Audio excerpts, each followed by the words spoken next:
प्यारे छात्रों नमस्कार।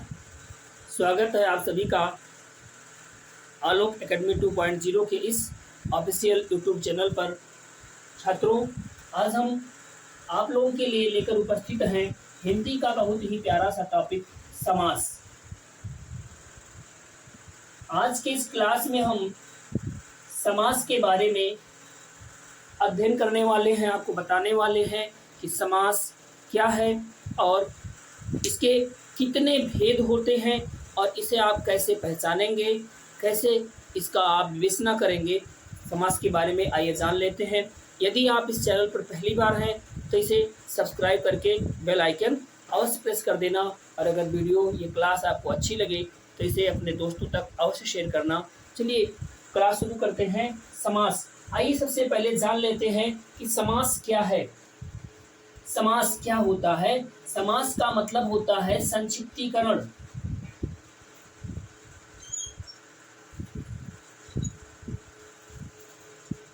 संक्षिप्तीकरण, इसका मतलब क्या होता है? अब देखिए, समास का मतलब क्या होता है? संक्षिप्तीकरण करना, अर्थात दो या दो से अधिक, जब दो या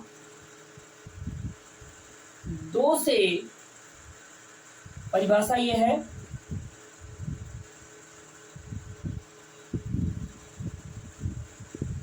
जब दो या दो से अधिक शब्द आपस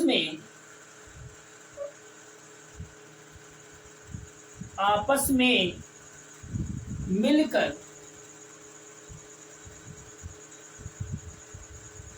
मिलकर एक नए शब्द का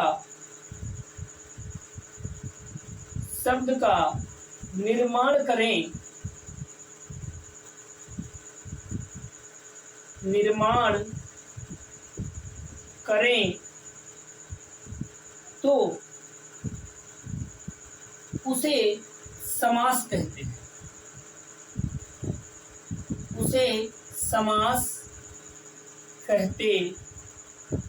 हैं। और इस प्रकार बने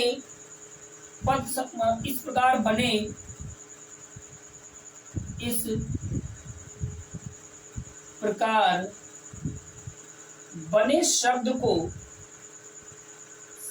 को सामासिक पद कहते हैं।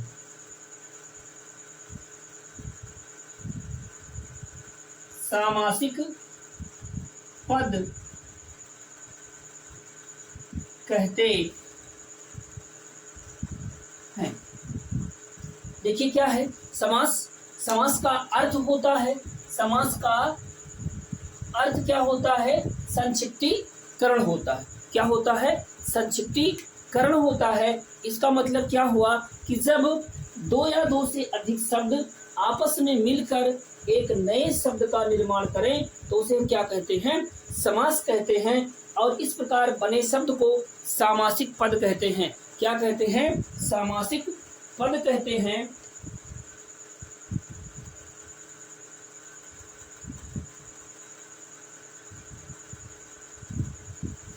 या इस नए शब्द को सामासिक पद या समस्त पद कहते हैं। इसे समस्त पद भी कहते हैं। सामासिक पद या समस्त पद, इसी सामासिक पद को हम क्या कहते हैं? समस्त पद भी कहते हैं। इसमें जो है दो पद होते हैं। इसमें क्या होते हैं? इसके दो पद होते हैं।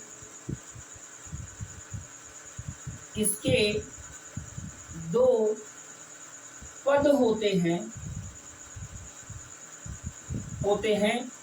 एक जो होता है प्रथम पद या पूर्व पद।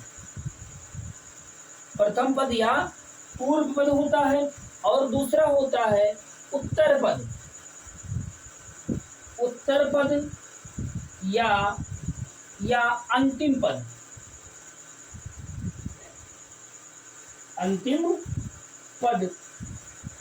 और इस सामासिक पद को अलग अलग करने की जो क्रिया होती है, सामासिक पद को या समस्त पद को अलग करने की क्रिया को हम कहते हैं समास विग्रह। समास विग्रह कहते हैं। क्या कहते हैं? समस्त पद को अलग करने की क्रिया को क्या कहते हैं? समास विग्रह कहते हैं। मतलब समास संक्षिप्तीकरण होता है। इसमें दो या दो से अधिक शब्द आपस में मिलकर एक नए शब्द का निर्माण करते हैं और इस प्रकार जो शब्द बनता है उसे सामासिक पद या समस्त पद कहते हैं। इसके दो पद होते हैं, प्रथम पद या पूर्व पद और दूसरा होता है उत्तर पद या अंतिम पद। अब देखते हैं कुछ इसके उदाहरण को, समास के कुछ उदाहरण देख लेते हैं।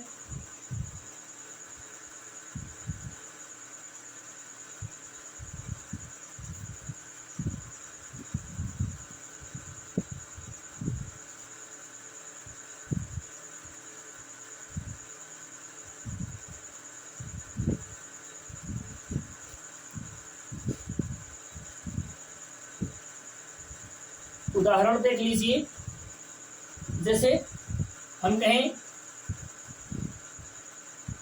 राजपुत्र, राजपुत्र मतलब क्या हुआ? राजा का पुत्र, यथाशक्ति, यथाशक्ति, शक्ति के अनुरूप, शक्ति के अनुरूप, प्रतिदिन, प्रतिदिन, प्रत्येक दिन, प्रत्येक दिन, प्रतिमास भी कह सकते हैं। प्रति मास, प्रत्येक मास, प्रत्येक मास,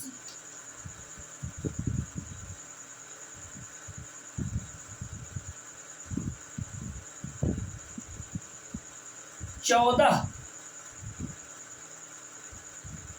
चौदह का मतलब क्या हुआ?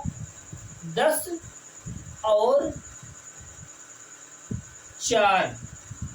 14 का मतलब क्या हुआ? 10 और 4। देखिए ये सभी क्या हैं? ये सभी हमारे किसी न किसी प्रकार के, अभी हम इसके भेद की चर्चा बाद में करेंगे। यहाँ क्या है? ये सभी समास के विभिन्न उदाहरण हैं और इसमें आप लिख सकते हैं त्रिभुवन या,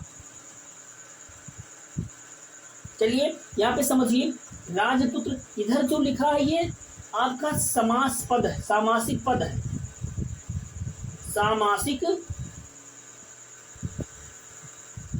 सामासिक पद है ये। और ये क्या है? विग्रह है। ये क्या है? विग्रह। मतलब इसको अलग अलग करने की जो प्रक्रिया होती है उसी को क्या कहते हैं? विग्रह कहते हैं। अब इसमें देखिए दो पद है, इसमें ये बीच में जो विभक्ति चिन्ह है ये इसका लोप हो जाता है और आपस में ये आके जुड़ जाते हैं। तो ये कैसे लोप होता है इसकी चर्चा बाद में होगी। शक्ति के अनुरूप, प्रत्येक दिन, प्रत्येक मास, 14 मतलब 10 और 4। यहाँ पर और भी बहुत सारे उदाहरण हो सकते हैं। तो इसके लिए हम यहाँ पर विभिन्न प्रकार के इसके भेदों की चर्चा करने वाले हैं। आइए जानते हैं कि समास के भेद क्या हैं।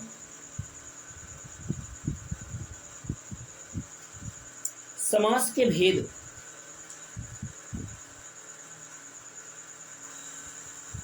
देखिए समास के भेद की बात करते हैं।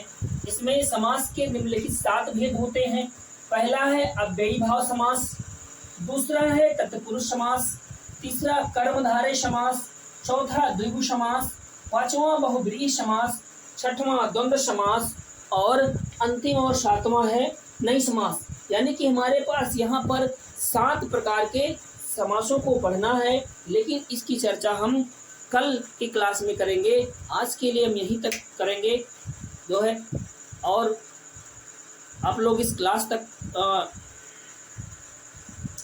की चर्चा हम आज से कल करने वाले हैं। आज यहीं तक, तब तक के लिए धन्यवाद। बने रहिए हमारे क्लास के साथ। Thank you so much.